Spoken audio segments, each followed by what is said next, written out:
வணக்கம். தமிழன் செய்தி காலம். சீர்காழி அருகே மாவட்ட நுகர்வோர் அமைப்பு சார்பில் உலக நுகர்வோர் தின விழா, நலத்திட்ட உதவிகள் வழங்கல். மயிலாடுதுறை மாவட்டம் சீர்காழி அருகே மங்கை மடத்தில் நாகை மயிலாடுதுறை மாவட்ட நுகர்வோர் பாதுகாப்பு விழிப்புணர்வு சேவை அமைப்பின் சார்பில் 27ஆம் ஆண்டு உலக நுகர்வோர் தின விழா கருத்தரங்க மாநாடு நடைபெற்றது. மாவட்ட நுகர்வோர் அமைப்பு தலைவர் ராமச்சந்திரன் தலைமை வகித்தார். பொதுச் செயலாளர் காசி பாலசுப்ரமணியன் வரவேற்று பேசினார்.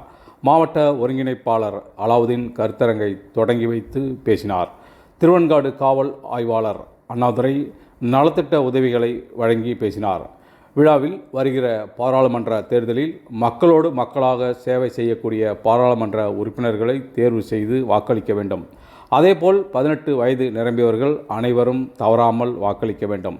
சீர்காழி வட்டாட்சியர் அலுவலக கட்டிடம் பழுதடைந்த நிலையில் புதிய கட்டிடம் கட்ட நிதி ஒதுக்கீடு செய்தும் பணிகள் பல ஆண்டுகளாக தொடங்கப்படாமல் இருந்து வருகிறது. இதனால் வட்டாட்சியர் அலுவலகம் பல ஆண்டுகளாக வாடகை கட்டிடத்தில் இயங்கி வருகிறது. உடனடியாக புதிய வட்டாட்சியர் அலுவலகம் கட்ட நடவடிக்கை எடுக்க வேண்டும்.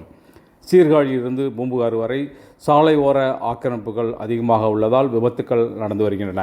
உடனடியாக ஆக்கிரமிப்புகளை அகற்ற நடவடிக்கை எடுக்க வேண்டும். திருவெண்காடு அரசு ஆரம்ப சுகாதார நிலையத்தில் இரவு நேரத்தில் மருத்துவரை நியமிக்க வேண்டும்.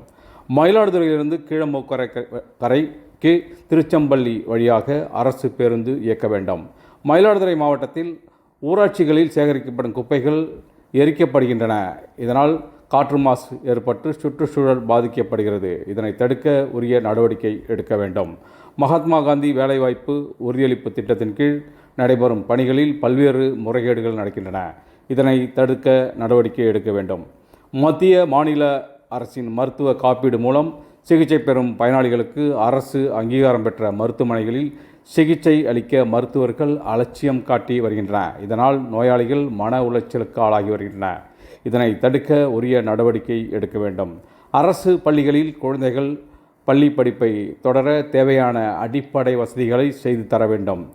அரசு ஊழியர்களின் குழந்தைகள் அரசு பள்ளியில்தான் படிக்க வேண்டும் என அரசு ஆணை பிறப்பிக்க வேண்டும் உள்ளிட்ட தீர்மானங்கள் நிறைவேற்றப்பட்டன. விழா முடிவில் மாவட்ட பொருளாளர் ரவிச்சந்திரன் நன்றி கூறினார்.